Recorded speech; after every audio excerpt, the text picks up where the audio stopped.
안녕하세요. 법리정보쇼 조원익 변호사입니다. 제가 부동산 공법 시리즈를 시작하면서 도시계획은 도시기본계획과 도시관리계획으로 구별되고, 도시관리계획은 용도지역, 용도지구, 용도구역, 도시계획시설, 도시개발사업, 지구단위 계획이 있다고 말씀드렸었는데요. 지금까지 저희는 용도지역, 용도지구, 용도구역까지 살펴보았습니다. 이번 시간은 기반시설과 도시계획시설에 대해서 알아보겠습니다.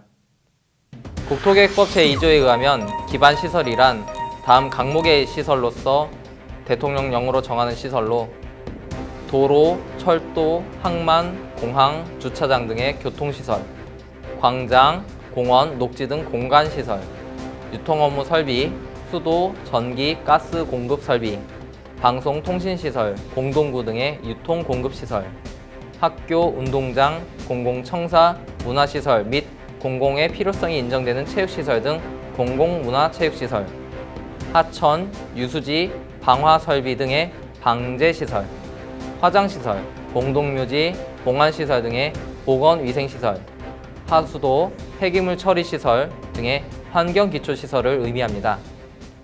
각 항목을 보시면 아시겠지만 이러한 기반 시설들은 국민들의 실생활과 매우 밀접한 관계가 있는 시설들이고, 우리가 흔히 공공시설 하면 생각할 수 있는 시설들을 모두 포함하고 있습니다.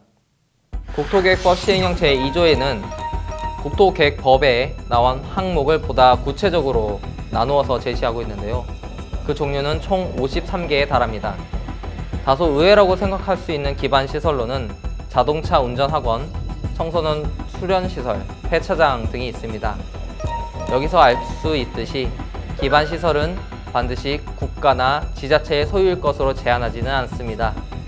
다만 그 용도가 국민의 생활에 반드시 필요한 시설이라면 사유이더라도 기반시설로 분류하여 별도로 관리하고자 하는 것입니다.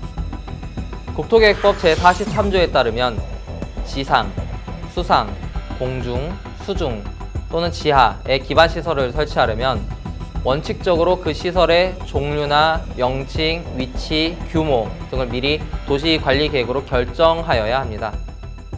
다만 도시지역이나 지구단위 계획구역에서 주차장 등의 시행령이 정한 기반시설을 설치하는 경우 등에는 예외적으로 도시계획시설로 지정되지 않았더라도 설치될 수 있습니다. 그런데 우리가 기반시설이라고 생각하는 건 대부분 인구가 밀집된 도시지역에서 우선 설치되는 경우가 많아서 사실상 예외가 원칙보다 더 많은 것 같습니다. 도시계획시설의 사업주체는 관할 시장이나 군수 또는 시군수를 통해 사업자로 지정된 사람이고, 국가사업으로 추진되는 도시계획시설은 국토교통부 장관 또는 장관이 지정하는 사람이 사업주체가 됩니다. 또한 도시계획시설을 설치함에 있어 공중 또는 지하에 설치함으로 인해 토지나 건물의 소유권의 행사에 제한을 받는 사람에 대한 보상은 따로 법률로 정하게 되어 있습니다. 예를 들어서 지하철을 설치하고자 할 때는 도시철도법에 따른 보상이 규정되어 있습니다.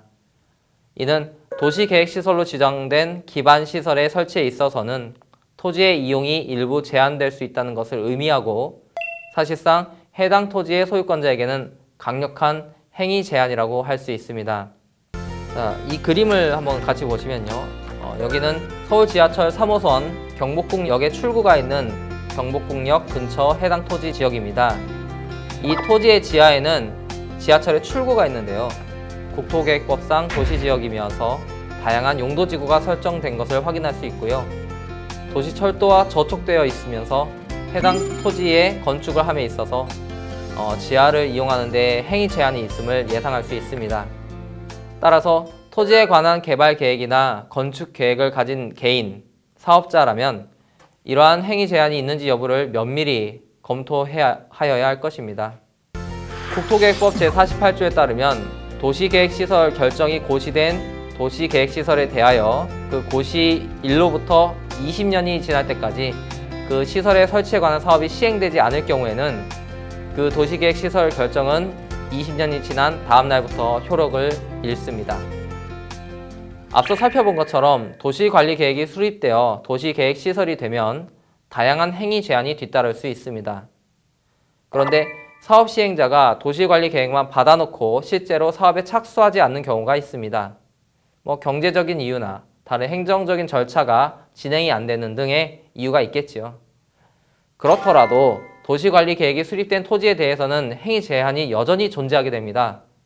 따라서 20년이 지나도 사업 착수를 안 하게 되면 바로 실효시키겠다는 것이 현재 규정인데요. 하지만 아무리 생각해도 20년은 너무 긴 느낌입니다. 하지만 현행법은 기간을 그렇게 정하고 있습니다. 다만 10년이 지나도 사업 시행이 안 될 경우에 토지 소유자는 도시계획시설의 결정의 해제를 신청할 수 있습니다. 다음으로 기반시설과 개념이 유사하지만 특별히 사업자에게 의무를 부과하는 개념으로서 도시 및 주거환경정비법에서는 정비기반시설이란 개념이 나옵니다.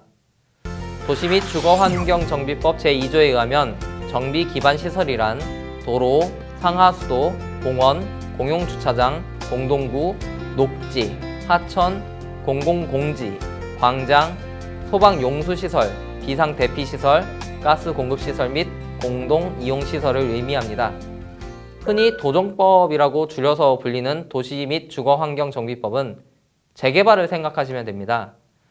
재개발은 아파트의 재건축하고는 다르게 지하에 있는 공공하수도나 가스 배관 등의 공급시설, 도로 전체를 싹 없애고 다시 설치하는 사업이기 때문에 재개발 사업 시행자에게는 재개발 후 설치되는 주택 및 시설에 대하여 기반시설을 설치할 의무를 부과하게 되는 것입니다. 바꿔 말하면 단순히 아파트 재건축의 경우에는 원칙적으로 기반시설을 추가로 설치할 의무를 부담하지 않는다는 의미도 됩니다.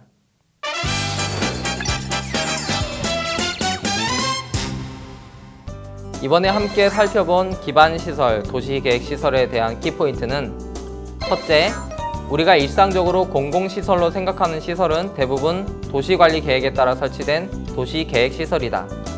둘째, 도시계획시설이 된 경우에 해당 토지 소유자에게는 여러 행위 제한이 있고 20년간 지속되며 10년이 지나도 사업 착수가 안 될 경우에는 해제 신청을 할 수 있다. 입니다. 지금까지 법률정보쇼 조원익 변호사였습니다. 감사합니다.